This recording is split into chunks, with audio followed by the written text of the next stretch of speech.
Hello and welcome to a special edition of History Science Fiber. Today we're going to be dyeing with madder, but this is not your standard natural dye video.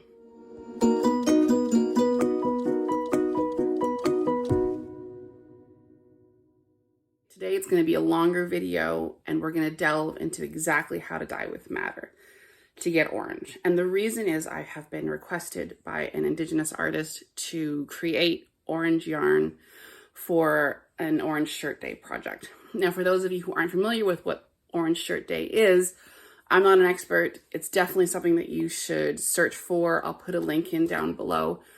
But the long and the short of it is it's a movement that recognizes the harm done to children, to Indigenous children here in Canada through the residential school system. So orange is not a color you dye for a lot. I've been dyeing for about 20 years, and in general, people are looking for the same colors they've been looking for throughout all of history, which are deep reds and blues, black, purple, green, blue. I think I already said blue. Orange doesn't come up that often. And if you're in the Pacific Northwest and you're looking for how to do an orange with species you're going to find here, there is lobster mushroom, which grows in the fall. You can get great oranges there. I'll put a link to, I've already done a video on that. Madder is a plant that comes from Europe. It is a very famous dye. It gives a very stable dye pigment. It's been used for thousands of years. And it comes in a few different forms. So you want to dye with the roots. So some people grow their own, and if you can see, so some people grow their own roots and you harvest them sort of between 5 to 7 years. It's an annual that grows. Or you can order it online. And to be honest, that's what I do. So I just buy madder. So this is 500 grams for 20 bucks. That's what I get mine. And the other way you can get madder is through the extract. So this is a madder extract, which means they've pulled the pigment out of the roots, and you can just add this as a one-stop color after you've mordanted. So when you dye with madder, you're looking for an orange. If you increase that pH, if you boost that pH through, let's say, washing soda, which is what I use, or ammonia, you're gonna make it more basic. You're gonna push those oranges into reds.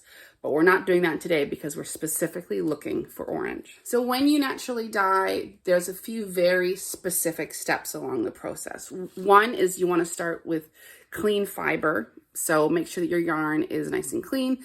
If you're not sure, or you've bought it straight from a farm, or you've spun it yourself, you might need to scour, which means that you're going to heat it with some very mild soap. You can use Woolite. It's available at most grocery stores and pharmacies. After you've done that, you'll need to mordant. So mordant, in this case, is introducing your fiber to alum. Now, my kids have helped with the label. Alum, you can buy a tub of it. This was about 13 bucks Canadian, but you don't use very much at a time, so it's a longer term investment. You can also get alum in your grocery stores, in the spice section in a lot of stores.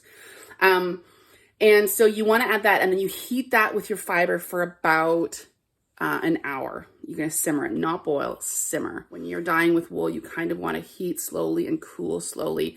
That helps your fiber not to felt, which is important. If you're weaving, often you want to break those fibers instead of cutting them all the time. So just be careful with that.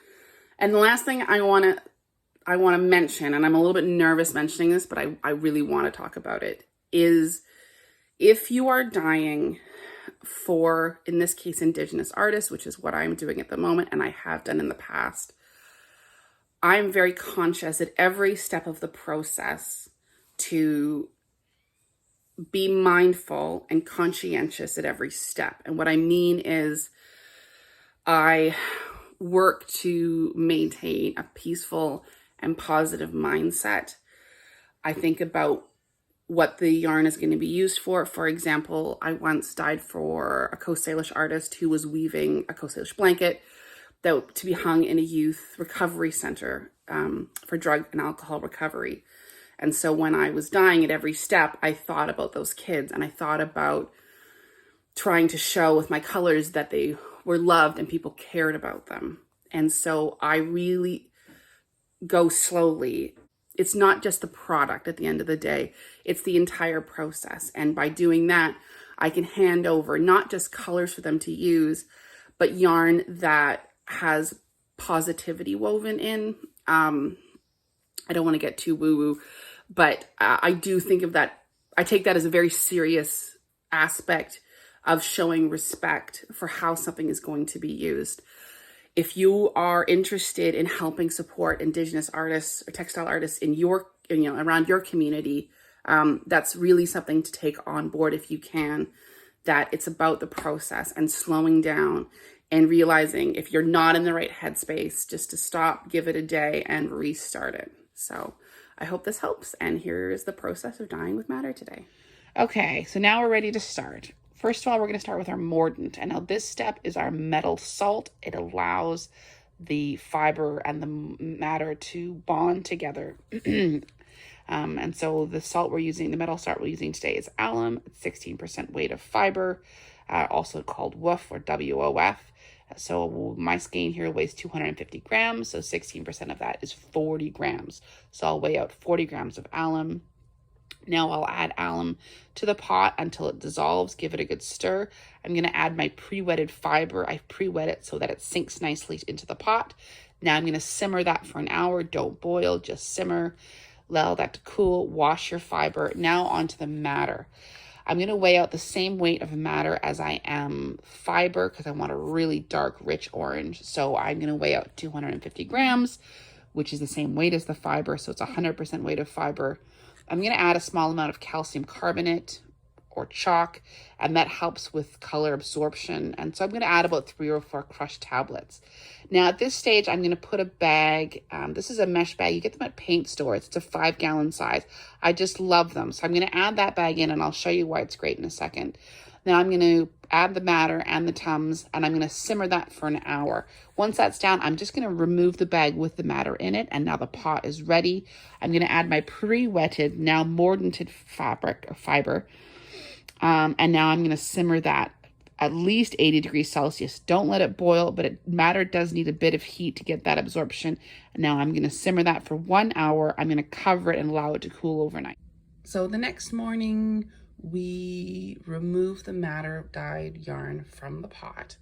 We take it over to the sink and we give it a good rinse. Now you want to keep rinsing until the water starts to run clear. That's a good sign that you've gotten rid of all the excess material. And then we hang to dry, but I'm really happy with the color. So once you've dried your hank or your skein of wool, it's very tempting to twist it back up and hand it off that way, but that's actually not the most practical way for someone to move forward with it, to actually use it in projects. So I would recommend balling it up if you can, if you have a Swift or a ball winder, or just doing it yourself, so that you're presenting the most practical gift possible. Thanks, and I hope you enjoyed the video.